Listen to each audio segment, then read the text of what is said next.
They said the storm would pass by midnight, but at 11:47 the rain still needled sideways, and the gutters gargled like a drowning throat. That's when I saw him folded under the nursery window, ribs mapped like a broken fence, one ear pricked, toward the glass as if listening for a voice only he remembered. This story will hurt in the gentle way that truth does. It will take something from you, and then return it, washed and warm. Like, share, and tell us where in the world you are. Watching from today? I keep a nightlight shaped like a paper moon in my daughter's nursery. It throws a calm milk-colored arc that softens the wallpaper little grey swans that seem to drift when the house breathes. The storm pressed rain into the window screen until the mesh darkened like a bruise. Beyond that thin filter, in the stink of wet leaves and oil, a German shepherd lay curled beneath the sill as if the house itself could shelter him. I didn't notice him at first. What I noticed was the baby's breath fogging the lower pane, Smallow's blooming and fading as she stood in her crib and pressed both hands to the glass. Her fingers left 5 bright starbursts in the condensation. The nightlight caught them. It made her hands look like lanterns. The shepherd had the stillness of an animal past the point of signal. No barking, no whine. Just the bowed head and the long machine of his body holding itself together around something private and painful. Water slicked the hair along his shoulder, into stripes, revealing old fur beneath new mud. When he tried to shift, a muscle flickered near his hip, then failed. He lowered his head back to his paws, like a man laying down a heavy word. I don't tell you this to make it dramatic. I tell you because this is the shape of the truth I remember. Rain that sounded like sand, the street lamp stuttering, a pale thread of steam unwinding from the shepherd's nose every time he exhaled. The nursery smelled like laundry soap and cedar from the tiny closet where I kept her blanket, the soft one with satin edging. My daughter moved her palm along the fogged glass, tracing an invisible line until it met the lower corner. She laughed once with no sound, just the open mouth of a moonfish, and then she stood very still as if listening with her bones. I opened the window a finger's width. The screen kept me from reaching out, but the rain scent shouldered into the room, heavy with the metal of the gutter and the sour sweetness of fallen pears from the neighbor's tree. The shepherd lifted his head. A shard of streetlight found his eyes, brown, not the bright kind that begs, but the dark, steady sort that holds a room without touching it. Easy, I whispered, though I meant it more to the storm beating its fists on the eaves. The dog's ears moved toward my voice and then away again, calibrating, like someone trying to remember a melody. I saw then the raw place on his foreleg, where fur gave way to skin, no blood flash, just an old story made, new by rain. His collar was leather worked soft by years. A metal ring had bent on one side. The tag was gone. Only the little tongue of split metal remained, as if a name had been torn free in a hurry. My daughter moved again. She lifted her hand and set her palm flat against the glass, the way children touch what they love and don't. Name. Outside, as if answering a quiet bell, the German shepherd lifted his paw from the wet and placed it on the sill below, claws clicking softly against wood swollen with weather. He didn't reach the glass, he didn't try. He simply placed that paw where he could, directly beneath her tiny hand, not touching, not asking. There was a distance of 2 inches and a screen and a pane and a world, but the line between them for one long breath felt thin as thread. Some stories open loudly. This one opened like a door on a slow hinge. I have learned to measure my life in small noises, the foam hush of a bottle warmer, the sigh of the baby monitor when it catches a movement and decides it matters, the swallow of the house as it settles its beams around us. Tonight those sounds were the only solid things while the rest of the world's traffic lights blinked in an empty street. Power lines bowing their wet black ropes went soft at the edges. The shepherd moved his eyes rather than his head. He glanced toward the driveway, toward the hedge that keeps stray cats near and trucks far. There was knowing in that glance, the cartography of a neighborhood someone had walked before, the arithmetic of which doors swing fast and which take time. He was not lost the way a map is lost. He was lost the way a name is lost still inside the mouth but far from being spoken. I wanted to go to him. I wanted to wrap something around that leg. But there is a particular cowardice that lives inside. People who have had to be brave too often. It trains your hands to wait for permission. The last time I'd opened that window in a storm, it had been for something else, another life with a heartbeat that had left before it learned to crawl. I stood with my fingers on the sill, remembering the cold of that night, how the rain had felt like judgment. I am not here to confess all of that now. I am only trying to tell you why my hands trembled at a German shepherd placing a paw beneath my child's hand. He didn't waver. If pain moved through him, it did it the way time moves through old houses, quietly, in the walls. The rain thickened, found new channels and came down in ropes. Somewhere a gate banged once, twice, then learned its lesson and held. The baby made the soft sound she makes when she's decided something. Not speech she doesn't really have, that yet just a hum with her chest, a round tone that settles at the back of the tongue. She pulled her blanket from the corner of the crib, and with an earnestness only this small can hold, bunched it and pressed the satin edge against the glass, right above the spot where the dog's paw rested below. The satin caught the nightlight, and turned colder, brighter like frost. From where I stood, it looked like a small flag raised in bad weather. The shepherd blinked. A patient blink, long enough to write a sentence in. He lowered his paw, not in defeat, but to tuck it beneath. Himself again. He turned his head just enough to let rain score the ridge of his nose, and then looked back at the window. Not past it, at it, as if the glass itself were a living thing that you could ask to open if you were good. I went to the hall and returned, with a towel, absurd in its dryness. I couldn't offer it to him through the screen. I could only hold it and stand, a woman inside a square of lamplight, and watch a creature whom someone loved once because someone had chosen that collar carefully. I could see the human in the wear of it find shelter under our small window. There are lives that intersect without colliding. There are nights that lay two beings side by side and tell them, breathe together for a while and see what remains. The clock on the dresser clicked at the quarter hour. The baby's palm slowly cooled its imprint on the glass until those 5 little stars faded back into a clear pane. The blanket's satin edge slipped, rested along the sill, a bright line between inside and out. The shepherd's eyes drifted half-closed, not sleep but permission to rest a watchful minute. I watched the rise and fall of his ribs even out, each breath a metronome marking safety in 4s. I didn't know then what street had carried him, to us, or what ash still clung invisible to the deeper fur. I only knew the house exhaled, and for the space between 2 raindrops, felt less alone. When the wind finally shifted, the rain angled softer, and the gutter's voice lowered to a murmur. I reached for the window latch, then let my hand fall. Not yet. Some vows are made in silence before they are spoken. Behind the glass, my daughter's eyes had turned heavy. Her hand slid down, leaving a last cloudy crescent before it disappeared into the blanket's fold. Outside, the German shepherd tucked his nose to his chest and breathed one long, steady breath. The nightlight threw a lemony halo along the sill, and in that small colour, a single wet paw print darkened in the wood, perfect as a stamp on a letter not yet mailed. I stood there and listened to 2 hearts I loved without language, one in a crib and one in the rain, finding the same slow rhythm. And then, like a door easing shut without a click, the room settled. The baby's lashes sank. The shepherd's ear relaxed its hard line. Nothing resolved, nothing crashed, only the sort of quiet that comes before names are given. After the baby's hand slipped from the glass and the small stars of her touch cleared. The room changed its measure. The storm didn't end. It only learned to move more carefully, as if it had been shoshed. The paper moon nightlight held the same soft circle, but my eyes adjusted to a finer grain of dark, the kind where you begin to notice the seams in things. The crib's slats threw pale bars across the wall. The mobile stayed still, and beyond. The screen, a German shepherd kept his post beneath the sill, like a seal pressed to wax.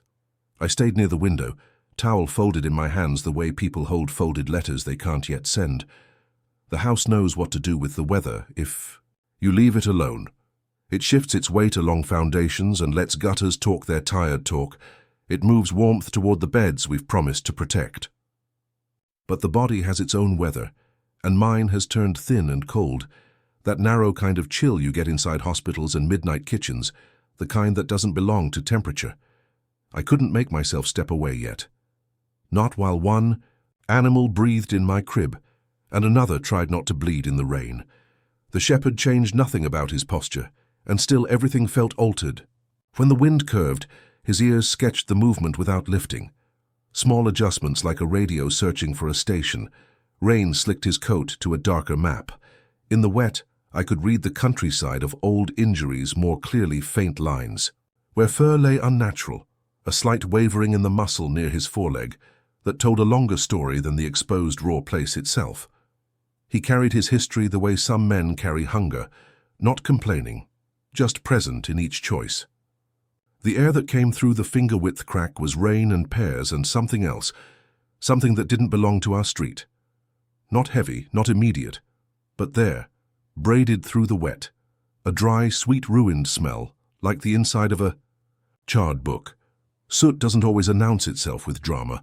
Sometimes it rides in on quiet, finds the throat, sets a memory behind the tongue. I knew it because I had once carried a coat home that stank like that, though we had not been the ones whose walls had blackened. We had only been the neighbor with the spare blanket, the thermos, the shaking hands that couldn't decide where to put themselves. I leaned closer to the screen and saw it wasn't just mud striping his shoulder. The rain had polished parts of him, and, in that shine, tiny flecks of pale grey-white crumbs clung low along the guard hairs at his flank and belly, the kind that turned to paste under a wet hand. Ash does that. The gutter spit and caught its breath. A slow truck ghosted down the cross street, and the shepherd's gaze slid toward the sound, not hopeful, not afraid. Measuring. He knew engines, how a diesel announces itself before its headlights arrive. He knew which vehicles turn and who idles. At corners. That knowledge sat inside him like a second skeleton. Behind me, the baby made the small noise that means she is moving in a dream she doesn't mind. It's the nearest thing I trust. The monitor confirmed nothing I couldn't hear with my own chest, and yet I held it as a habit, or superstition, watching its green line climb and settle, like a heart-drawing practice hills for some kinder landscape. I thought about the towel, about whether a gesture has to be seen to count. Then I thought about a bowl. We had one under the sink, a cheap, chipped thing I'd used years ago for a dog that didn't manage to stay. I tell you that without asking. For your forgiveness. We did what we could until we couldn't. Some stories don't end with doors closing. They end with doors that stay open too long to be safe. We learned that once with a mouth we love to quit breathing between one appointment and the next. There it is, and I will not press further at that wound tonight. I only know that when I reached under the sink and felt the familiar rim of that old bowl, my fingers recognized both absence and an old vow. The mudroom's back door opens on the same side of the house as the nursery window. There's a narrow overhang and a short run of concrete that holds the nights wet like a cupped hand. I moved slowly, a ritual of quiet. Towel, then bowl, then a short pause to watch the baby rise and fall and rise and fall. I don't know who I was asking permission from. Maybe from the version of me who keeps lists, who believes rules keep some kinds of sorrow away. I cracked the mudroom door and the heavy breath of rain leaned in, curious. The shepherd didn't lift his head. He turned one ear toward the hinge and waited without moving. I set the bowl near the threshold and filled it from the tap. Not all the way, just enough for a first drink that wouldn't clatter against a tooth. The metal hissed. The bowl sang a little. I withdrew. He didn't come right away. That felt important. A creature who's been taught he matters doesn't rush. He counted the new sound, weighed the direction of my retreat, brought his gaze back to where it had been beneath the nursery sill, where 2 inches of glass and screen separated him from a pale, sleeping moon. Only when the quiet grew ordinary, again did he shift. A lift, a pause, the adjustment done in sections, shoulder before hip, injured leg kept tucked till the end. He rose like an old gate, unlearning its rust. As he moved, he let his tail trail low and still, not submission so much as calculation, how to fit his width into the space without brushing against anything that might startle. Close to the threshold, he stopped and nosed the bowl. Then a look toward the window, toward the shape of me and mine of light, and back to the water, as if asking the house itself, "Is this for me?" When he drank, the sound was small. No splashing, no greed. He took water the way some people take a blessing, scarcely touching, as if trying not to leave a mark. The surface rippled, and something lifted from his fur into the bowl, a grey feathering, that left a ring like the halo left in mugs by oversteeped tea. He paused between mouthfuls to listen, the spaces larger than the sips. Each time he lifted his head, rivulets ran down his muzzle and fell in quick, shy notes on the concrete. I stood to one side and watched without naming it aloud. Soot, not. Dirt, fire's leftovers, sweet that had turned to bitter. I thought of a window like mine, but with its glass gone cloudy with heat. I thought of a street lamp stuttering in front of a house whose door swung too hard. The bent metal ring on his collar flashed when he turned. Not a cheap thing, that leather, despite the weather's attempts. It had been oiled once, worn against a hand. The buckle was softened, the holes stretched at familiar numbers.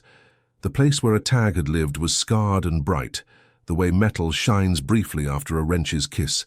No name. A mouth with its syllable pulled out.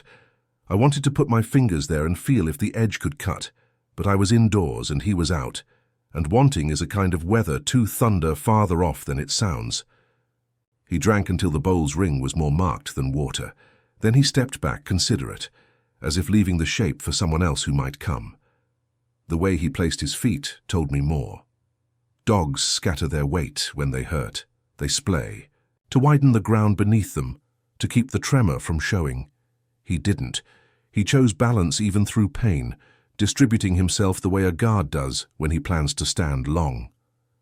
He returned to the sill and settled with his spine parallel to the wall, not blocking, not begging. Just there, just near, arranged so that if anything approached the window from either side, he would know first. Beyond the fence, a siren began and faded, not the whip crack of the police, not the round, yawning cry of an ambulance.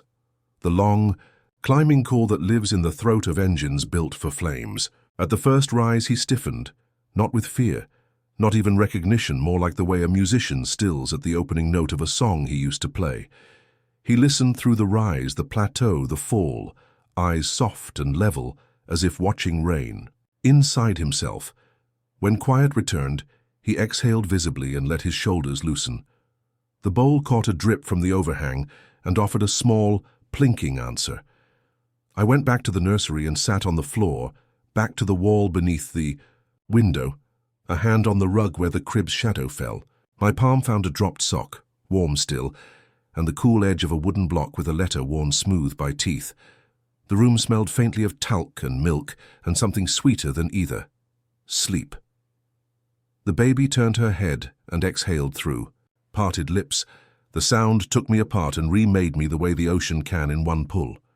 I pressed my forehead lightly to the plaster and let a minute pass without asking it to be anything else. Memory is a dog with its own roots. It will find the back alley you paved over and press its nose to the place where someone once bled. In that dim hour, the smell from his coat, the long, quiet drink, the bent ring catching weak streetlight, made a braid with other nights. A hallway where the floor reflected everything too clearly, a plastic chair that learned the language of waiting, a paper cup that cooled faster than I could swallow. I will not inventory those rooms now. It is enough to say that some part of what I could not fix then stood on 4 legs under my window and asked for nothing more than a square yard of dry wood and a view of a sleeping child. The rain lifted into mist by degrees, and the glass began to show me a pale suggestion of a woman with damp eyes and a towel she didn't need anymore. I got up and opened the closet to fold it away, then paused and set it instead on the sill inside, a small white bar beneath the window, a line, a promise. The baby's blanket satin edge, cooled by the pain, had slipped to the corner. I tucked it around her with 2 fingers, careful not to disturb the weight of her breathing. Outside, the shepherd acknowledged the motion with an eye, then closed it halfway again, the way guards make a point of letting you see their rest. Permission, not sleep. If there were clues to him, they were quiet ones. The hair along his right foreleg lay whirled against the grain. Healed skin there pulled a little tighter when the joint flexed. A mark slanted across the bridge of his nose, not raw, not recent, too clean a line for briars. A loop or strap had once lived there, I thought, something that sets the face while a hand works elsewhere. He bore it without bitterness, the way old wood bears the trace of a vanished nail. When he turned his head to look toward the hedge again, I saw the pads of his paws, Rough and dark, yes, but each showed a dusting of something finer caught in the wet, tiny sparkles like mica or safety glass ground down. He'd crossed a place where windows fail. By the time the hour moved toward what I would have called morning on a different night, my muscles had accepted the floor. The refrigerator coughed and steadied. Somewhere, a neighbor's timer clicked a lamp on and made a square of gold in their kitchen, then changed its mind and clicked back to dark. Our street is the kind where people forget to lock doors until they remember why they should. It felt, suddenly, like a virtue that the window between us was shut. Not to keep him out, no, but to name the difference between asking and taking. The screen held a dark dotted skin of water. In 2 places the dots lined themselves in a curve that matched the print a nose would leave if pressed. He had come close and decided against it. He was a dog who understood thresholds. I think I slept for 4 breaths. The kind of sleep that doesn't move clocks, only rearranges the furniture inside grief, so there's a clear path to the next thing. When I opened my eyes, the room hadn't changed, only chosen new names for itself. The nightlight circle was not lemon now, but pearl. The rain wasn't a voice anymore, but a lace the air wore loosely. In that softened world, the bowl by the door had collected 2 leaves and a single floating fleck of ash that made an orbit when the downspout released a slow drip. The shepherd had shifted so that his flank just touched the siding. The contact seemed deliberate, as if to borrow steadiness from a house that had learned how to stand. I tried to picture where he came from, and could only picture where he had returned to. Some animals find the warmest vent by instinct. Some find the square of light that means a human is still awake. Some, God help us, find the one window in a row that holds the weight of a child's breath and choose it. There are rational reasons for every decision a creature makes. Cover from wind, smell of food. The lull of a carried voice, but reason and fate sometimes share a seam so fine you can't tell which thread you're holding. I didn't have to decide what to call it. I only had to mark that he had come here and that my hands, useless at different work, might yet have a task as simple as a latch, a towel, a bowl. When the first suggestion of morning began, not light, just the idea of it feathered low in the sky, the shepherd's breathing had evened again into a count I could match. The baby's hand opened in sleep and found the blanket satin, rubbing back and forth in a tiny, absent blessing. The paw print the rain had darkened onto the sill earlier had faded to a ghost that lived in the wood grain itself. The towel inside the window looked less like a barrier and more like a bridge no one had crossed. I stood finally, legs remembering how to belong to me, and turned down the nightlight. The room held without it. Outside, he didn't move except to turn one ear toward the weak, distant murmur of a world that would be itself again by day. I watched him at the last minute in that in-between hour when the walls thought they could keep their secrets. Then I did the smallest thing a person can do for a living creature. Nothing at all, except stay near. In the morning, I would ask questions. Where did he come from? What had burned? Who would claim what? Whether thresholds once named should be moved. But Section 2 of any life is not for answering.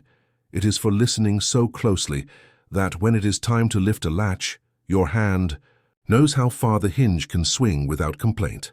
I laid my palm flat against the cool glass, not to summon but to witness. On the other hand, he didn't mirror me. He drew breath. He kept watch. The house settled again with that sound old timber makes when it forgives weight and remembers why. And then, not resolved, not saved, the night thinned toward morning the way a scar thins toward skin, and in that gentle drawing back, the baby sighed, and the shepherd blinked once, slowly, as if in agreement with some instruction older than any of us. The sky did not brighten all at once, it thinned. The black gave way to a blue so pale it seemed ashamed of itself, as though the world knew what it had carried through the night and hesitated to reveal the stains. The German shepherd still lay pressed to the siding, his ribs shifting in a rhythm, steady enough to be mistaken for peace. But peace is never that simple. Sometimes it's just the body conceding to exhaustion while the mind keeps guard. I had not slept, not truly. 4 breaths of drifting and then the return, each time with my neck stiffer against the wall, each time with the baby's small sigh pulling me back into the room. I rose slowly, careful not to jar the crib, and adjusted the blanket she had, worked loose. Her fingers clutched the satin edge like a talisman. That touch, the soft rub she gave without thought, had kept me anchored when grief wanted to send me wandering. She had no words yet, but she already carried rituals older than language. Through the glass, the shepherd's eyes were not closed. Half-lidded, yes, but awake in the way soldiers nap. One ear tuned, every joint ready to fold the other direction if needed pressed. He was not a stray who stumbled here by mistake. He was something else, something carved from loyalty even after. The blade had broken. The bowl near the back step had gathered rain, a half-inch of water carrying 2 small leaves and one darker fleck that refused to sink. Ash. The night's clue, now floating in morning's light, daring me to read it. My throat closed on memory before I let myself look too long. Some things you know without needing to prove. I poured the rain away and refilled it. The shepherd watched, eyes following not my hands, but the arc of water, as though weighing if sound and light together might carry betrayal. He didn't move to drink. Not yet. He measured the act of giving before he measured the gift itself. Back inside, the baby stirred again. This time her mouth worked, lips forming a shape that wanted to be a word, but found only air. The softest. Escaped, almost like the hum she made at the glass hours before. She was not awake, not truly, but the bond had already woven her into this vigil. I knew then that whatever tether had brought the shepherd to our window, it had already tightened around my child's breath. The first birds began to test their throats' single notes, hesitant, like stones dropped into still water. The shepherd's ears shifted again, not toward them, but toward the street beyond the hedge. A truck downshifted, its brakes a low groan. He lifted his head an inch, then set it back down. He knew that sound. He knew it well enough to dismiss it. That was when I noticed his paws again. In the grey light they showed more clearly. Pads dark and cracked, yes, but the finer dust still clung in tiny glittering specks. Not mud, not salt from winter roads. Something more brittle, more final. The residue of places where fire had stolen. Windows. He had crossed through endings to find his way here. The baby coughed once in her sleep, a small dry sound. I reached for her without thought, hand on her chest until I felt the steady rise, the warm rhythm that pulled me back from every edge. Her skin smelled faintly of milk and talc. I bent close, and for a moment the world shrank to that scent, that rise, that reminder that she was still mine to hold. When I looked back at the window, he was watching. Not greedy, not asking, just steady, the way you look at something you've been entrusted with even before anyone gives you permission. His eyes carried no shine now.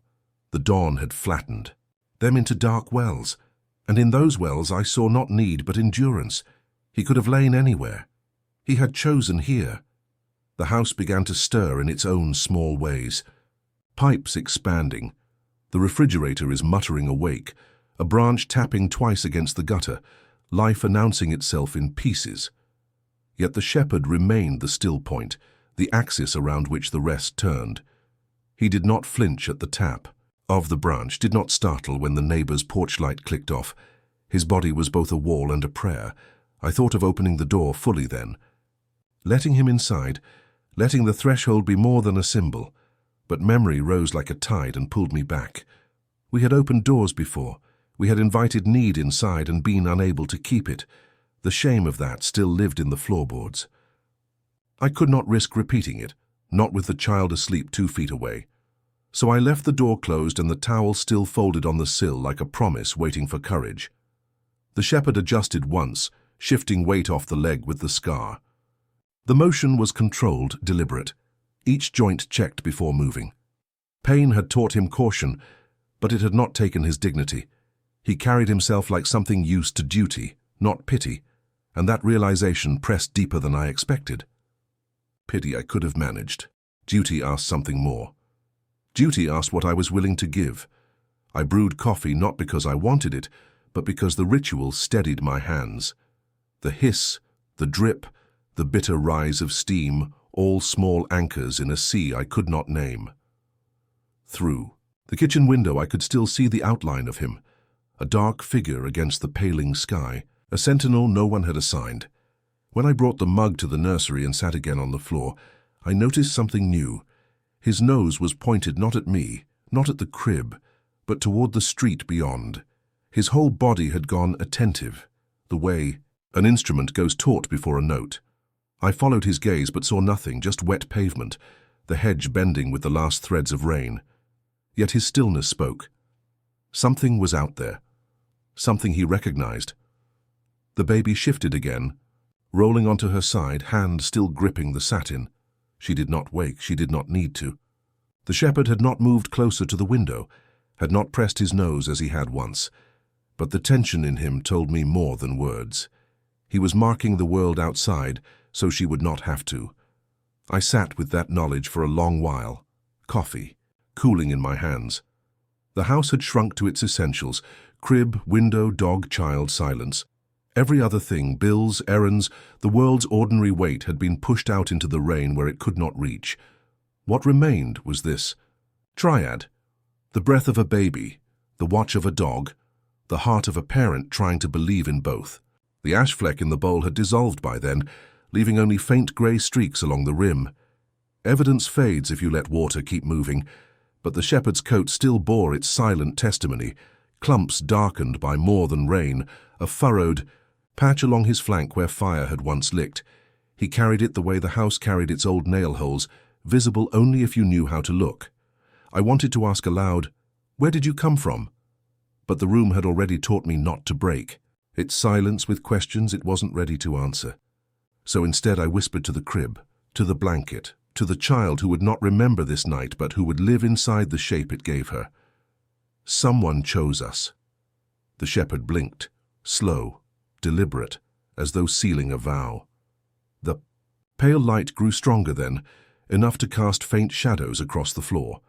The baby's mobile turned once, not from air, but from the weight of morning finding it. Outside, the shepherd lifted his head fully for the first time since night began. He did not stand, he did not leave.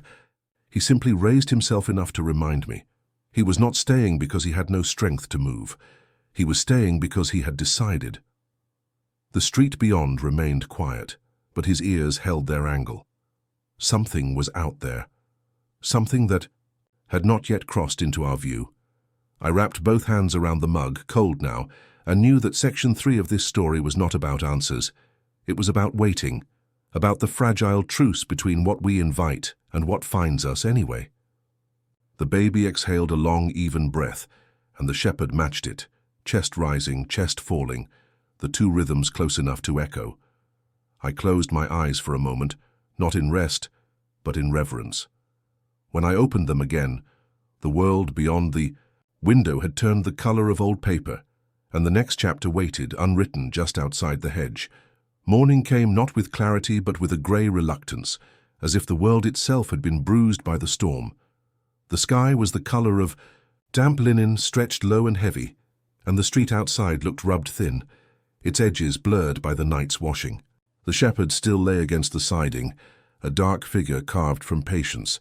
His ribs moved evenly, but each rise seemed to cost him something I could not see. The baby stirred again, this time with more intent. She shifted onto her back and blinked against the new light filtering through the curtains. Her hand found the satin of her blanket and rubbed slow and steady, the way a priest might worry prayer beads. Then, with the kind of determination only a child can summon from sleep, she pushed herself upright against the crib's rail. Her hair clung damp from sweat, small tufts sticking like feathers, and her eyes sought the window as though some promise had been whispered to her while she dreamed. She pressed both palms against the glass again, but this time she did not simply fog it. This time she tapped, a soft percussion, irregular but deliberate. The shepherd's ear caught the sound first. His head lifted, heavy, then steadied. His eyes opened to the sight of her small form framed in pale light, and for the first time I saw something change, not in the body, not in the scars, but in the gaze. Recognition, not of who she was, but of what she offered: attention without demand, presence without condition. I stayed silent in the corner, unwilling to break the spell. Coffee cooled at my side, forgotten. The baby leaned her forehead against the glass, and the shepherd mirrored her in his way, lowering his head until his nose rested near the sill, just below her line of sight. Their separation remained, pain, screen, inches. Yet the symmetry was perfect. The house grew still around them. Even the refrigerator seemed to hold its breath. Outside, a sparrow landed on the hedge, shook rain from its feathers and darted away. The shepherd did not flinch. He was tethered now to this square of window, to the child who had chosen him with her silent tapping. Her tapping slowed, then stopped. She left her palms flat against the glass, and he raised one paw, careful, deliberate, as though translating her gesture into his own language. He pressed it against the siding just below the sill, not reaching the glass, not trying. He simply held it there, the echo of her hands in a place he could reach. I thought of nights when I had pressed my own palms against hospital glass, watching lives on the other side I could not touch. That helpless gesture, half prayer, half plea, came back to me now, softened by the sight of a child and a dog inventing their own version. It hurt, yes, but in a way that made the hurt feel worth carrying. The baby laughed then, not the wild squeal of daytime play, but a softer thing, like a stream finding a stone and curling around it. Her shoulders shook with it, and the sound stitched itself into the room's silence without tearing it. The shepherd's ears flicked once, then settled. He did not wag, did not bark. He simply blinked slow, deliberate, as if giving back a laugh in the only way he could. The mystery of him pressed heavier now. Ash on his coat, scars across his leg, a bent ring where a name once hung. Every clue spoke of a story that ended elsewhere, in fire, in loss. And yet here he was, watching over a child with the kind of focus that felt earned, not accidental. He was not begging for entry, not asking for food or warmth. He was asking simply to be near. I wanted to go out with him, then, to kneel in the wet grass, to let him smell my hands, to see if the trust he gave my child could be extended to me. But something held me back, not fear of him, but fear of breaking the fragile rhythm forming between them. Their exchange was wordless, sacred in its silence. To insert myself would have been like coughing during prayer. The baby tapped again, softer, slower, as if testing whether he would follow. His ear twitched, and he lowered his head further, muzzle brushing the wood of the sill. She squealed softly, delighted. Then, unprompted, she lifted her blanket and pressed its satin edge against the glass, exactly as she had done the night before. A gift offered again. The shepherd's gaze followed the movement. His eyes, deep and brown, lingered on the shifting satin, catching what little light the grey sky allowed. He exhaled slowly, steam curling from his nose, and laid his head back down, not in defeat but in surrender to a moment he seemed to understand better than I did. The rain had left the world damp but no longer hostile. Drips from the gutter marked time like a clock too slow for ordinary life. A truck groaned in the distance. Somewhere, a door closed. The shepherd did not move. The baby pressed her face, harder to the glass, leaving a pale oval of fog, then pulled back and clapped once, small hands sharp against the silence. I rose then, unable to stay passive. I opened the window another inch, enough to let more air in, enough to test the distance between us.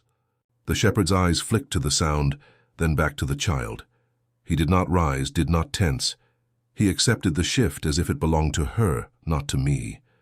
The air that entered was cold, carrying the wet sweetness of crushed grass and the faint, lingering tang of smoke. The baby reached toward it, fingers splayed and squealed again. The shepherd lifted his nose, sniffing once, then settling back.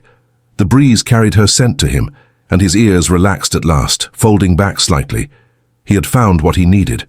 I thought of thresholds then, how fragile they are, how easily broken, how often we mistake their purpose. They are not always to keep danger out. Sometimes they are to teach us patience, to remind us that closeness can exist even without possession. The baby's eyes began to droop again. The long vigil of the night had caught her, and even her excitement could not hold against sleep's insistence. She rubbed her eyes with one fist, then slumped back into the crib, blanket clutched tight. Within minutes, her breathing steadied into the slow rhythm of deep rest. The shepherd watched until the last flutter of her eyelids ceased. Only then did he lower his head fully to the ground, paws tucked close, body curled again against the siding. His duty, whatever vow bound him, seemed to loosen in that instant, not ended, but allowed a pause. He closed his eyes not to sleep. Not yet, but the half-rest of a sentinel whose charge is safe. I sat back down, coffee long gone cold, and let the stillness settle around us. The baby, asleep. The shepherd, watching even with eyes closed. Myself, caught between grief and awe. The house felt smaller now, not confining but intimate, as though the night had drawn its walls closer to protect us. The day would come. There would be questions, demands, choices.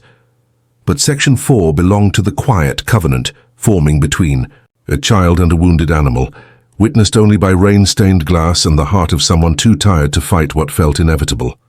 Outside, a crow called once harsh against the soft morning. The shepherd's ear twitched, but he did not rise. He had chosen his place, and for now, that was enough. The morning thickened, but never quite brightened. The storm had passed, yes, but the air still carried its residue, the kind of grey weight that presses everything closer to the ground. My daughter slept again, collapsed into the blanket's curve with her fist locked around its satin edge, while the shepherd remained. Outside, motionless against the siding, it struck me then. His stillness was not the slackness of an exhausted animal. It was the composure of something trained, or perhaps simply resolute. He was not merely enduring his place, he was guarding it.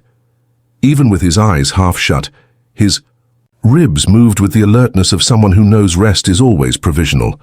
The hours that followed blurred. I busied myself with small tasks, dishes rinsed in silence, laundry folded in half-light, the rituals of keeping house performed like a penance. Yet each time I turned my head, the outline remained. A shepherd, scarred and soot-streaked, pressed beneath the window where my child breathed. By late morning, the baby woke again, restless this time. She pulled herself upright against the crib rail, cheeks pink from sleep, hair a tangled crown. She did not call out. Instead, she turned immediately to the window, as though resuming a conversation left unfinished. She pressed her palm flat to the glass, eyes wide and searching. The bye. Shepherd stirred at once, his head lifted, ears tilting forward, and his gaze locked to hers. The connection tightened, invisible but undeniable.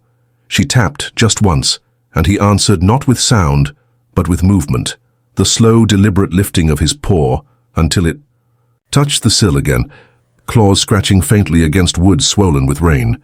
It was then she did something new. She reached down into her crib, retrieved one of the small wooden blocks scattered there, and lifted it toward the glass. She held it clumsily in both hands, as if offering it. The block bore the letter H, faded from teeth marks, edges dulled. She pressed it against the window with effort, her little arms straining. The shepherd's eyes followed the block, steady and solemn. He did not move closer. He only blinked once, slowly, as if acknowledging the gift. My daughter laughed, soft but insistent, a sound of triumph. To her he had accepted. I felt something shift in me then. The exchange was absurd. An object pressed. Against glass a gaze returned, but the gravity of it was undeniable. She was offering part of her small world, and he was receiving it, even through distance. They had created a bridge no adult could name. I wanted to document it, to freeze the moment in proof, but to raise a camera would have been to fracture it. Some things cannot survive being witnessed beyond the heart. So I stayed still, and let the memory carve itself without lens or frame. The morning crept onward. Light seeped thinly into the room, revealing more of the shepherd than I had yet seen. The ash on his coat showed in clearer streaks now, and the scar along his leg glistened faintly, where rain had dried unevenly. His collar's bent ring caught the light, a small silent testimony to a name removed. Every detail deepened the mystery. Where had he walked from? What flame had marked him? What story had been torn loose? The baby grew bolder. She slapped, the glass with both hands squealing. The shepherd's ears flicked, but he did not retreat. Instead, he lowered his head closer until his breath fogged the sill. For a moment, their fogs met hers on the inside pane, his on the wood below, and I thought of two signals rising on opposite shores, close but never touching. She dropped the block then, startled by her own excitement. It clattered to the crib's floor, and she leaned over the rail to retrieve it. I stepped forward, hand ready to steady her, but she righted herself with surprising determination. Block. Clasped again. She held it up once more, proud, and pressed it against the glass with a force that squeaked faintly. The shepherd blinked again, and this time, slowly, he lowered his muzzle until it brushed the wood where his paw had been. He held it there, eyes half shut, as though receiving what she offered. The sight pulled something sharp from my chest, a memory of kneeling at a different bedside, offering a hand to a body that could no longer reach back. To see this small exchange now was to see healing dressed in new clothes. Minutes stretched, the baby tired of holding the block, and let it fall, but she kept her hand pressed to the glass. The shepherd remained as he was, his nose near the sill, his body an unmoving wall of trust. The room carried a hush that felt chosen rather than imposed. Even the clock seemed to tick softer. I realized then that this was no longer a chance. The shepherd had not simply stumbled here for shelter. He had chosen the window, the child, this vigil, and she, without words, had accepted the charge. I moved to the door, heart pounding. My hand touched the latch but did not turn it. Fear stopped me, not fear of him, but of what opening the threshold would mean. To invite him in was to invite the weight of his story, the ruin he carried in, his fur, the questions I might not be able to answer. So I held my hand and returned to the crib, where my daughter now leaned her head against the glass, eyes heavy but still fixed on him. The shepherd did not waver. His ears turned once toward the street, listening, then returned to her. The world outside might have demanded his attention, but his loyalty in this moment belonged to her. When she finally slumped back into sleep, blanket drawn tight, he lowered his head fully to his paws. His body curled, scarred leg tucked close, and his breathing deepened into something just shy of rest. He had matched her again, duty easing when she eased, resuming when she woke. I sat beside the crib and let my eyes close. For the first time since the night began, I allowed myself to imagine what it might mean if he stayed not as a visitor, not as a passing shadow, but as part of our small, fragile orbit. The thought terrified me. It also steadied me. Outside, the sky shifted again, a lighter grey, almost silver. A crow passed overhead, its shadow cutting quick across the glass. The shepherd did not move. His vigil was unbroken. I knew then that this was not the end of the story, but the beginning of its next shape. The child had offered, the dog had received, and the silence between them had deepened into something binding. What came next would test that bond, press it, threaten it, perhaps even fracture it. But for now, Section 5 ended as softly as it began, with a baby's breath fogging glass, a shepherd's scar pressed to wood, and a house holding both in its fragile frame. The morning thickened, but never truly brightened. Storms leave a residue behind them, and this one lingered in the air like a bruise, low, grey, reluctant to heal. My daughter had fallen into another cycle of sleep, a small fist wrapped tight. Around her blanket's satin edge, breath rising in slow arcs. Outside, the German shepherd hadn't moved far from the place he had claimed, pressed to the siding, ribs lifting with steady effort, eyes half-lidded yet always awake. There was a discipline to his stillness, something more deliberate than exhaustion. He reminded me of soldiers I'd once seen at rest during guard duty, heads bent, bodies folded, but every sense still tuned to the world. He was not simply recovering. He was waiting. I let the house fill with the quiet chores of morning, dishes rinsed without clatter, laundry folded in half-light. Each small act felt like an offering I didn't know how to direct, and yet every time I turned my head, there he was, the silhouette in the wet light, scar and ash pressed against the wall beneath my child's window. By late morning, she woke. Again. This time there was no drowsy pause. She sat upright with startling determination, cheeks flushed, hair a crown of unruly wisps, and immediately turned toward the window as though she knew she had been expected. Her tiny palms pressed to the glass with practiced certainty. The shepherd stirred, his head lifted, ears angled forward, and his gaze found her. That tether between them pulled taut once more, invisible, yet undeniable. She tapped the glass with her fingertips, and without hesitation, he answered not with sound but with movement. He raised his paw carefully, deliberately, and placed it against the sill again. It was then that she reached for something new. One of the wooden blocks scattered across her crib paint-worn, corners dulled from gums and teeth. She clasped it awkwardly in both hands, held it aloft, and pressed it against the window. The block bore the letter H, faded but still legible. She lifted it with the pride of a gift. The shepherd's gaze followed. His body did not shift closer, but his eyes, steady, patient, stayed fixed on the block. And then, in the smallest gesture, he blinked. Not a reflexive blink, not the quick shutter of instinct. A slow, measured closing of the eyes and an opening. Again, like the turning of a page, it was an acceptance in his language. She laughed softly, a triumphant sound that melted the air around us. To her, the gift had been received. I stayed frozen, afraid that any movement from me might fracture the moment. No camera, no note, only memory pressed sharp against the heart. The light crept stronger through the window then, revealing more of him than the storm had allowed. The streaks of ash on his fur gleamed faintly, etched like ghosted fingerprints. His scar pulled against the skin of his leg when he shifted weight, and the bent metal ring on his collar shone like a relic of something violently undone. Each detail spoke of a history that lived just beyond reach, one I longed to know but feared to name. My daughter slapped her hands against the glass, squealing. The shepherd's ears flicked, but he did not recoil. He lowered his muzzle instead, drawing nearer until his breath left a faint fog against the sill's wet wood. Her breath fogged the opposite side, and for a suspended second, their fogs nearly touched. She dropped the block with a clatter, startled by her own excitement. I reached forward instinctively, steadying her before she leaned too far. But she fought my hand off with surprising force, determination stronger than her balance. She reclaimed the block and once more pressed it firmly against the glass. The shepherd lowered his nose until it brushed the sill. His eyes softened, half closing, as though he had accepted her gift in full. The exchange tore something open in me. I remembered the weight of a hand I had once held at a bedside, offering comfort that was never returned. This simple bridge child to dog, glass between, felt like that moment, rewritten in a language I could almost understand. Minutes passed. Her small arm grew tired, the block fell again, and yet she kept her palm against the glass. He mirrored her stillness, his body unmoving, a vow carved in muscle and scar.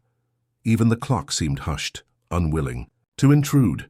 It was no longer a coincidence. He had chosen this window, I chose her, and she had chosen him in return. I moved toward the door. My hand brushed the latch. To open it would mean crossing the threshold fully, allowing his story and his ruin into ours. My chest tightened with the weight of questions I wasn't ready to answer. I stepped back, unwilling, yet aching. The shepherd shifted once, scarred leg tucked closer, his gaze never leaving hers. The baby leaned her forehead against the glass, eyes fluttering, body surrendering to sleep again. Only then did he lower his head to his paws, breathing slow, a sentinel at rest because his charge had surrendered to rest too. I watched them both, and for the first time since the storm began, I felt the outline of something more than fear or grief. It was not yet trust, not yet hope, but the faint, tremulous shape of belonging. The day edged forward, pale and hesitant. A crow passed overhead, its shadow gliding across the siding. The shepherd did not move. My daughter's breath deepened, her fist curled still around satin. And I sat between them, one behind glass, one before it, knowing that what had begun as a night of chance was already becoming something larger, something binding. What waited beyond the hedge would test that bond, I knew. The world always does. But for this moment in this fragile, quiet Section 5, the story belonged to a baby's hand, a shepherd's gaze, and the silence that held them together. Afternoon arrived slowly, as though reluctant to disturb the fragile rhythm that had taken root in our house. The rain had thinned into a mist that clung to the hedges, leaving the street glistening, pale as tarnished silver. My daughter still slept, her chest rising with the cadence of dream, but the German shepherd remained outside, no longer pressed against the siding. He had shifted into a new position. Head up, body angled toward the street, posture sharpened. He was no longer only resting, he was watching. It was then I noticed something that unsettled me. His eyes didn't follow only her anymore. They followed the world beyond us, tracing every sound, every shadow that dared move along the edge of our quiet street. Each time a car passed, his ears pivoted. Each time a bird darted, he tracked it with the precision of a sentinel. The bond with my daughter remained, yes, but his role had grown larger, unspoken. He had begun to claim more than her. He was claiming the perimeter. I tested it once. I stepped into the kitchen, pulled the curtain aside, and walked toward the back door. His head snapped instantly, gaze locking on me, not harsh, not aggressive, but alert, expectant. I stood there in the dim light, one hand on the doorframe, and for a moment I felt like I was being measured. Not judged, but weighed. Could I be trusted to guard what he had already chosen as his? I withdrew, heart beating too quickly for such a small act. The towel still lay folded on the sill, the old bowl near the steps. They have become symbols now, not tools. Gestures of offering that waited, unanswered. By mid-afternoon, the baby woke again. This time she was restless, eager. I lifted her from the crib and set her on the rug, her small body wobbling as she crawled toward the light pooling from the window.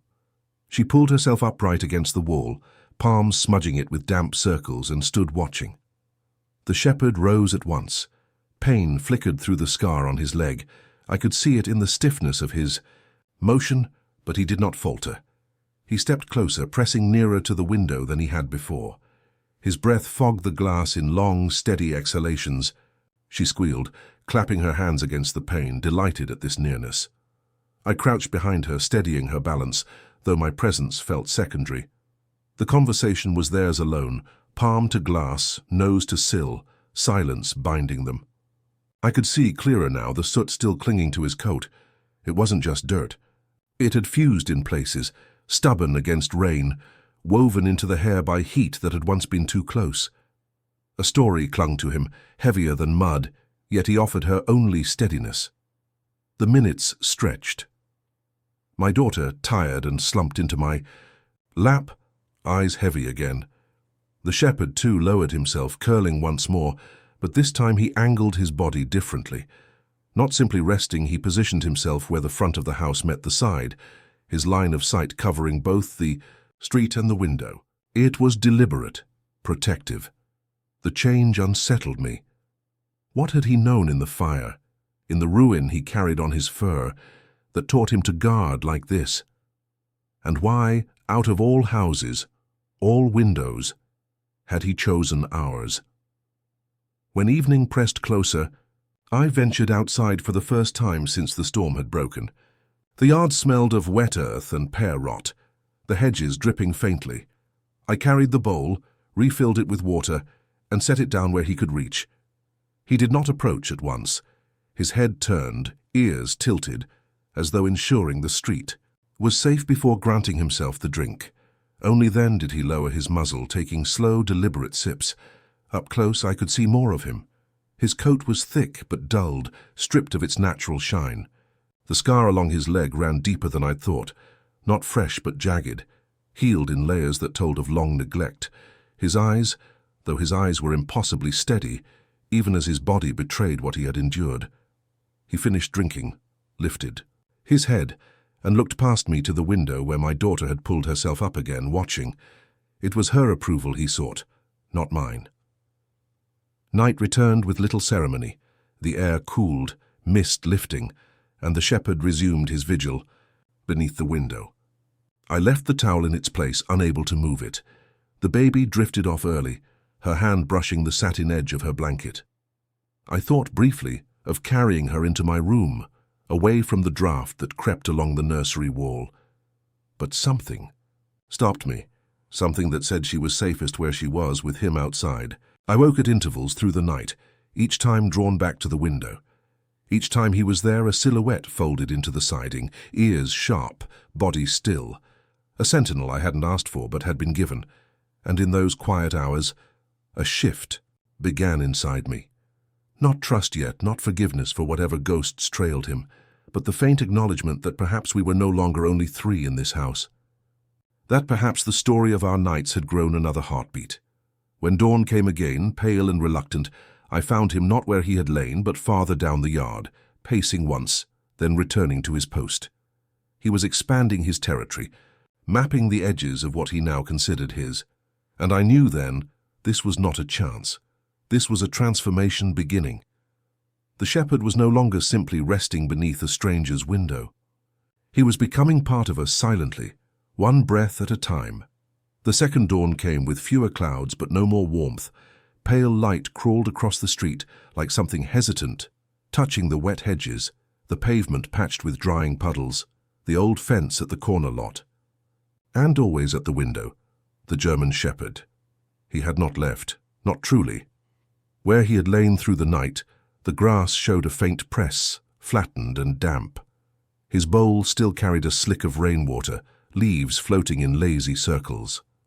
The towel remained folded on the sill, gathering dust from the cracked frame. These small relics marked the strange permanence of him.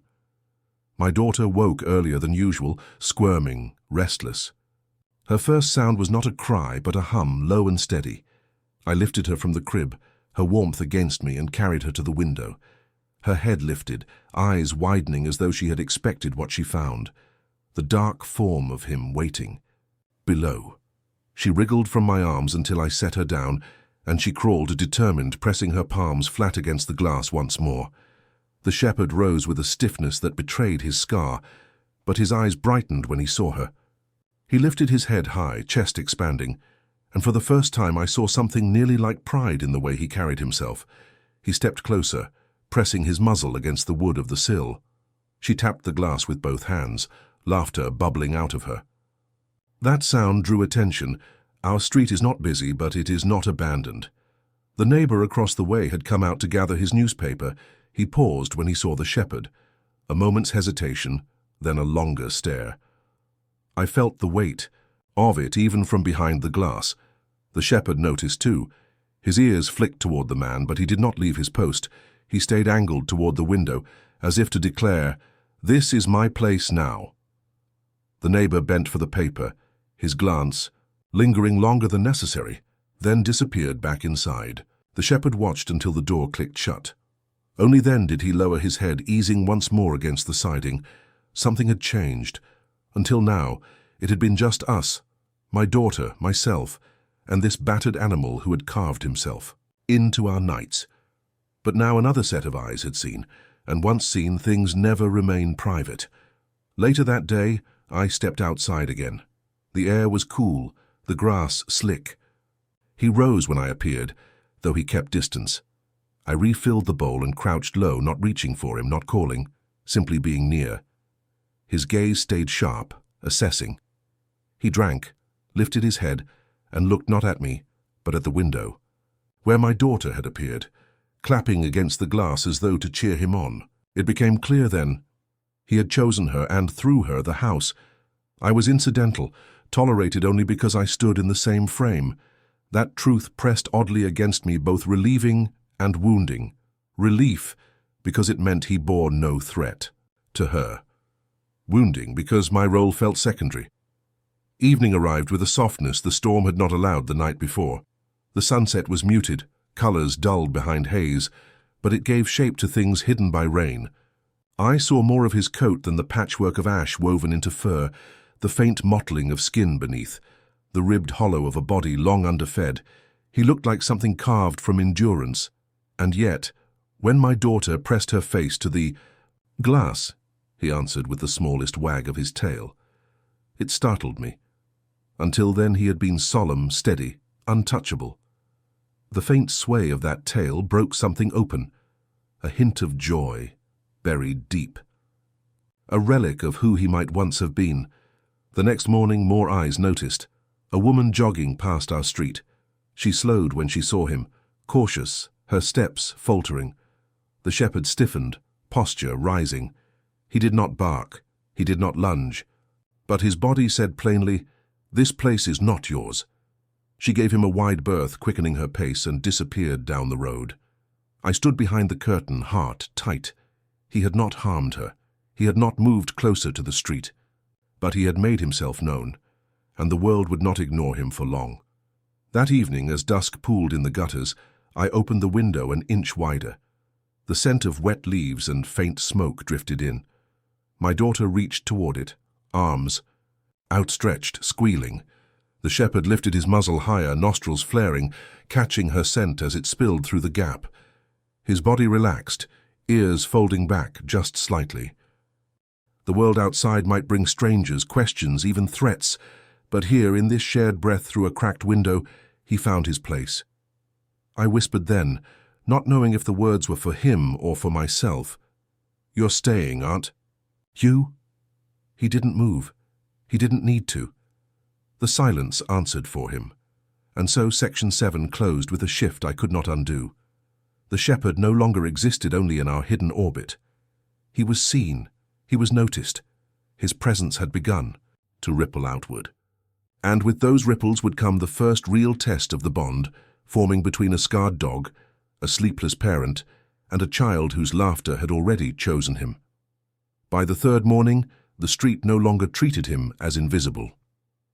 The shepherd's presence had become fact, an unspoken headline in a neighborhood that thrived on the ordinary. The mailman slowed when he passed, his satchel shifting uneasily on his shoulder.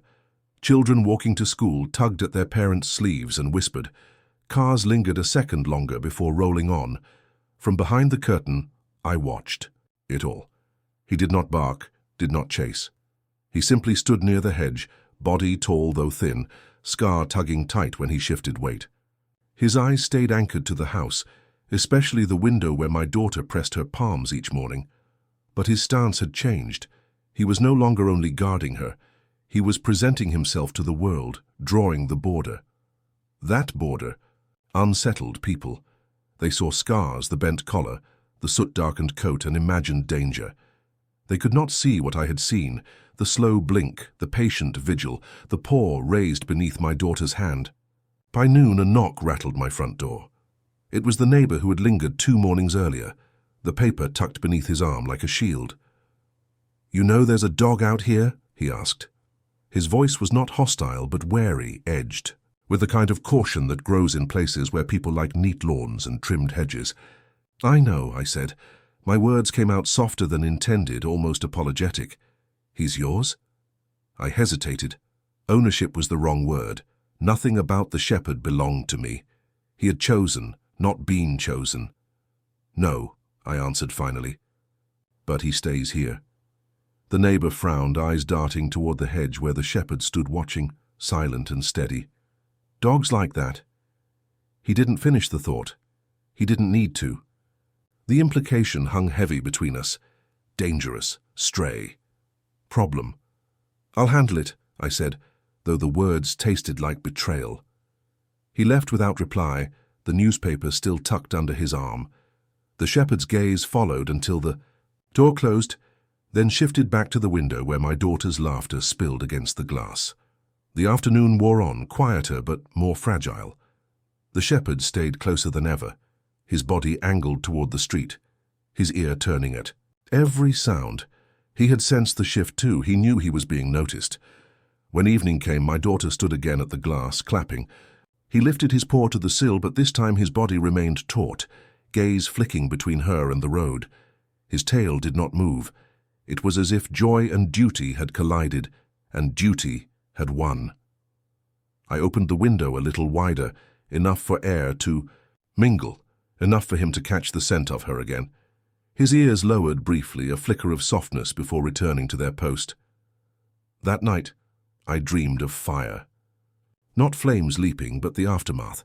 Walls blackened, windows cracked into spiderwebs, silence where voices should have been. I woke with the taste of smoke still on my tongue, the shepherd's scar burning in my mind. At dawn, the first confrontation came. A jogger, not the same woman as before, slowed in front of the hedge. She stopped altogether, wiping sweat from her brow, eyes fixed on him. "Hey," she called, her tone sharp, cutting through the quiet street. The shepherd stiffened, rising from his crouch, body tall and unyielding. He did not growl. He did not bark. But his stillness was its own warning. I rushed to the porch, baby balanced against my hip, heart pounding. "He won't hurt you," I said quickly. Her eyes narrowed. "He shouldn't be out here." "He's not straying, he stays with us." "With you?" She glanced between me and the shepherd, suspicion clear. "Then leash him, or call animal control before someone else does." Her words stung, not because they surprised me, but because they named what I already feared. The world would not tolerate what it did not understand. She jogged off, shaking her head, leaving her warning behind like a stone dropped in water. The ripples spread. I looked down at the shepherd. He had not moved, his eyes locked still on the window where my daughter pressed her hands, squealing, as though unaware of the tension. His chest rose, fell, slow, steady. He had absorbed the threat, carried it silently, and returned to his post. But the line had been drawn. The world had begun to close in. That evening, I watched him pace for the first time. Not frantic, not restless, but methodical, mapping the length of the hedge, the stretch of pavement, the edges of our yard. His paws pressed into the damp earth, leaving faint impressions, as though writing a boundary no one else could read. Each time he reached the far end, he paused, turned, and walked back, always returning to the window, to her. Inside, I laid my daughter down, her blanket pulled tight, her lashes trembling with sleep. I stood at the glass long after, watching him trace his path. The scar along his leg caught the last light of dusk, a reminder that borders come at a cost. I wanted to call out, to promise him safety, to tell him he belonged. But promises spoken too soon can shatter. So I let the silence hold, and in that silence a vow grew without words. Whatever storm was gathering, we would face it together. The street lamp buzzed alive. The shepherd lay down once more, body curled but gaze unbroken. Beyond the hedge, the world stirred, neighbors whispering, cars slowing, judgments forming. But inside the glass a child breathed easy, and outside a dog kept watch. And as Section 8 closed, I understood. The true threat was no longer the scars he carried. It was the world that would not forgive them. The fourth morning arrived without rain, but the air still smelled of its damp soil, wet wood, and the faint rot of pears that fell too early from the neighbor's tree. Sunlight tried to push through the grey, but it came fractured, broken into pale shafts that barely touched the street. The shepherd was still there, stationed at the hedge, body carved into tension, gaze locked toward the house. He had not wandered. He had not left. He had settled into permanence. My daughter woke up as though she had been waiting for him. Her eyes opened, and before any cry for food or comfort, her small hands reached toward the glass. She pressed her palms flat, and he responded instantly, head lifting, body adjusting, scar tightening as he shifted weight onto his good leg. The tether pulled taut again. Her laugh, soft and insistent, spilled into the room, and for a moment it was only them. But the street was no longer kind. By mid-morning there was a knock at the door, not the neighbor this time. Two figures stood on the porch, one in a city uniform, the other with a clipboard tucked under her arm. Animal control. The shepherd sensed them before I opened the door. His posture stiffened, ears forward, body angled to shield the window. He did not bark, but the silence he cast was heavier than sound. "Morning," the man said, adjusting his cap. His tone was professional, not unkind. "We've had a few reports about a stray dog hanging around your property."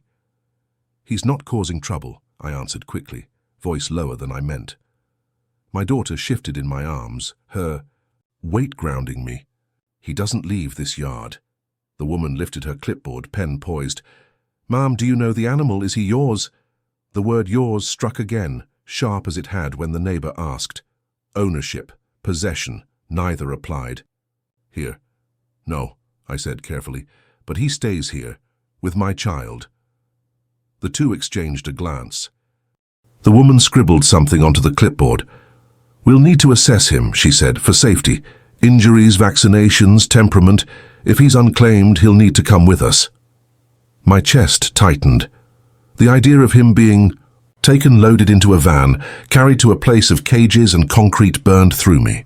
He had chosen us, chosen her, and now strangers threatened to undo it with a signature on a form. "He's not dangerous," I said, firmer this time. "He hasn't hurt anyone. He just watches."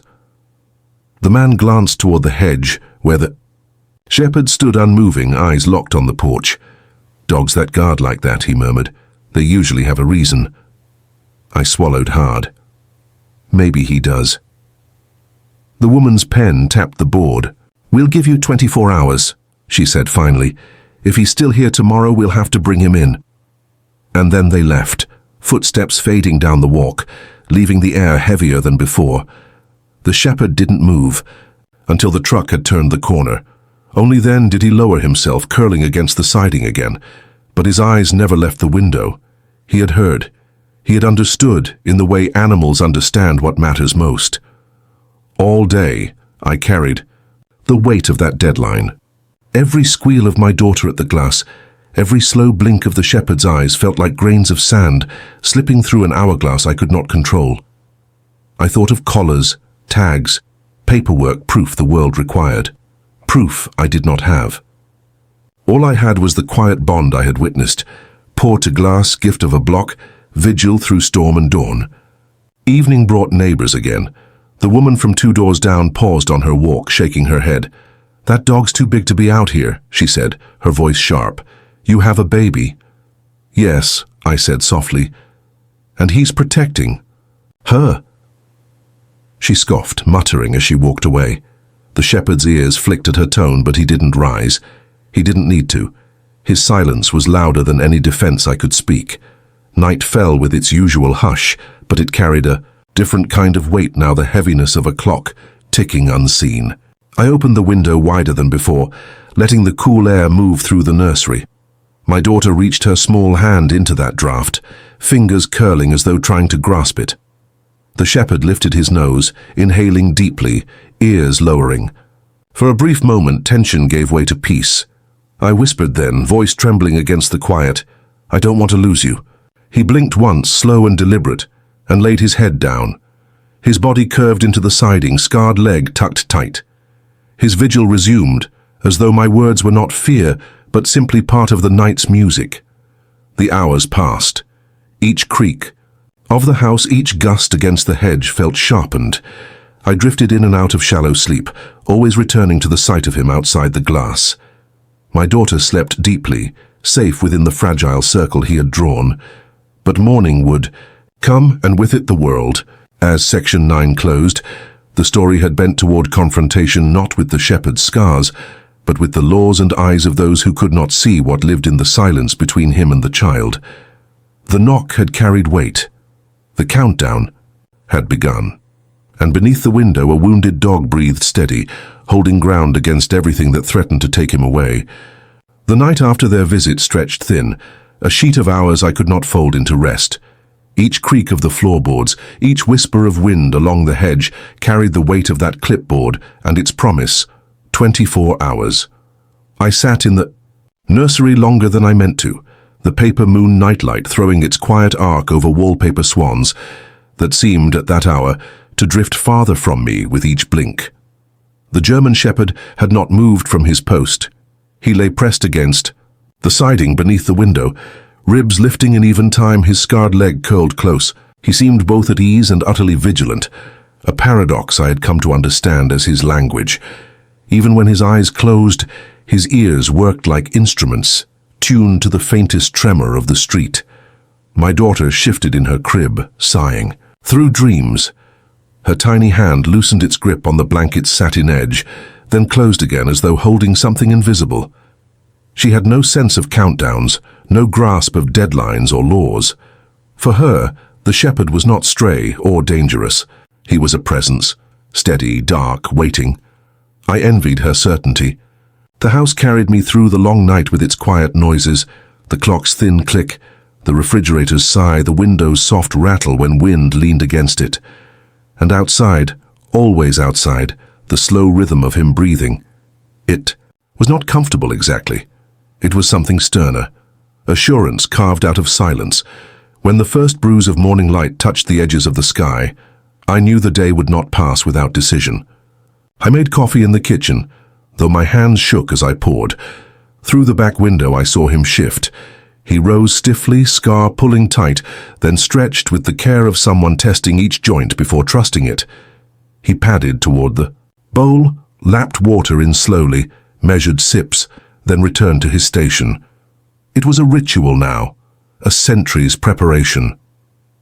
By mid-morning the knock came, louder this time, intentional. I opened the door to find the same two figures, the man in Uniform, the woman with her clipboard. Their faces carried the neutrality of procedure, but their presence cut the air sharp. "Morning," the man said. "Is the animal still here?" Behind him, the shepherd stood, not hiding, not fleeing.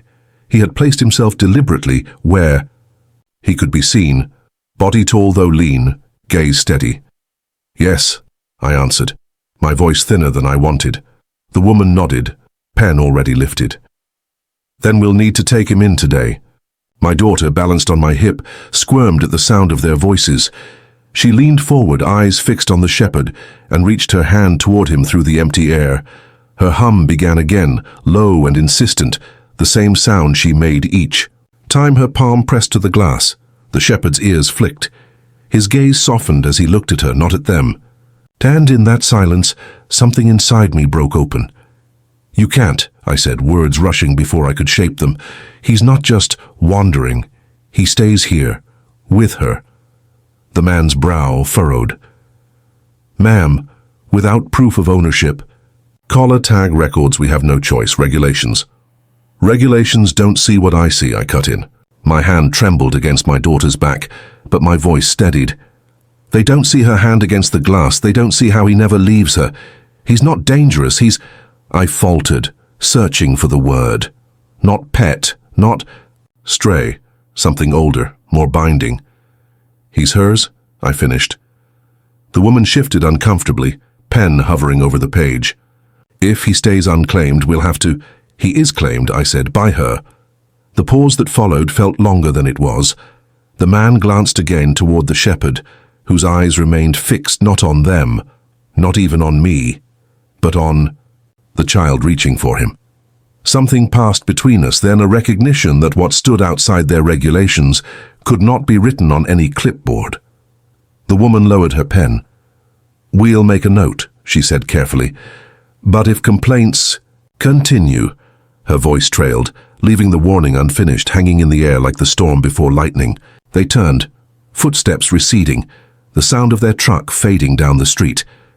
The shepherd did not move until silence returned. Only then did he lower his head slightly, as though acknowledging the choice that had been made. He had not needed me to defend him.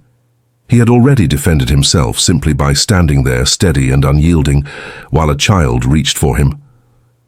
I sank onto the porch step, daughter clutched against me, heart pounding with relief and dread both. Relief that he had stayed.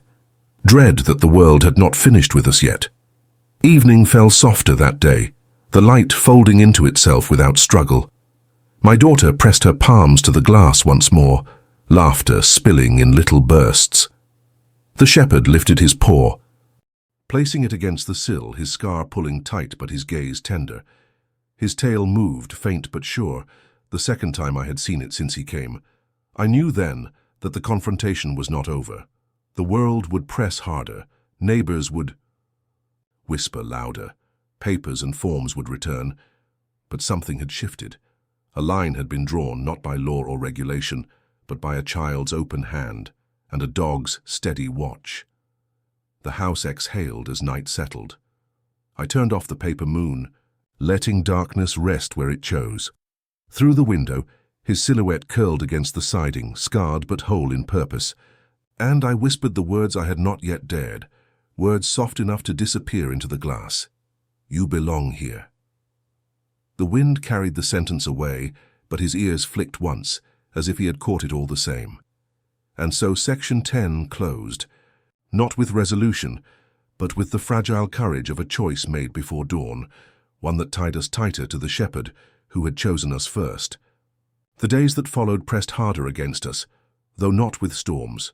They came instead in whispers, in glances stretched too long, in the tension that hangs when a neighborhood decides something no longer belongs. I felt it in the way the jogger crossed to the opposite side of the street when she passed, in the way the mailman dropped letters more quickly than before, in the silence of neighbors who had once stopped to wave. But inside the house a different current flowed. My daughter's bond with the shepherd deepened with each dawn. She woke eager, crawling to the glass before her eyes had fully opened, palms slapping against the pane with joy. He always answered.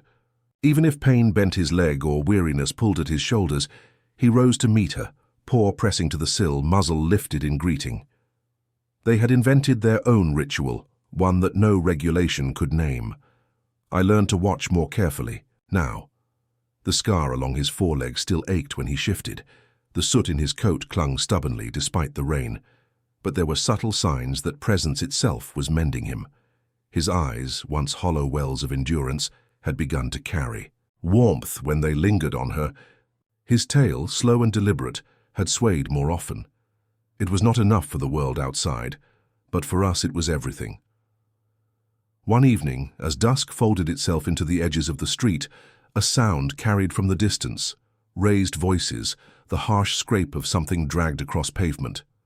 The shepherd rose instantly, ears sharp, body taut. I followed his gaze, heart tightening, until I saw two boys, teenagers, cutting across the road with sticks in hand, voices loud with the bravado of youth. They spotted him at once, the larger. Of the two, pointed words sharp and mocking. They edged closer, sticks tapping against the hedge, the sound deliberate. The shepherd did not lunge, he did not growl. He stood tall, body angled toward them, scarred leg planted firm despite the weight it carried. His silence was heavier than any snarl. I threw the window open wider. "Go home!" I shouted, voice breaking against the street. The boys hesitated, exchanged a glance, then spat curses into the air and retreated, their laughter forced, brittle. The shepherd did not chase. He watched until they disappeared, then turned back to the window where my daughter pressed her hands, her face crumpled with confusion at the disruption. He stepped closer, lowered his head, and pressed his nose to the wood beneath her palms. Her laughter returned, fragile but real. And in that moment, I knew. His redemption was already written. Not in grand gestures or dramatic rescues, but in the quiet act of standing his ground without violence, of answering her joy with steadiness, of refusing to be moved by cruelty. The days after carried more of the same tension, neighbors muttering, warnings unspoken, but something inside me had shifted. I no longer feared the world's judgment as sharply. I feared only what would happen if he were taken from her. One morning I opened the door instead of the window. He stood there, cautious, scar pulling taut as he lifted his head. I stepped aside, a silent invitation. He did not enter. He stood. At the threshold, nostrils flaring, weighing what it meant. His gaze flicked to her, always to her, and only then did he step forward. His paws touched the wood of our floor with reverence, as though crossing into a chapel. He did not wander. He walked straight to her crib, where she stood gripping the rail, squealing with delight. He lowered his head until his nose brushed the satin edge of her blanket. She reached through the slats, her tiny hand finding the rough fur of his muzzle. And there it was, trust, unbroken, a bond made visible. I knelt beside them, tears pressing, hot against my eyes. "You're home," I whispered, though I knew he belonged to no one. He had carried fire, scars, ash, silence.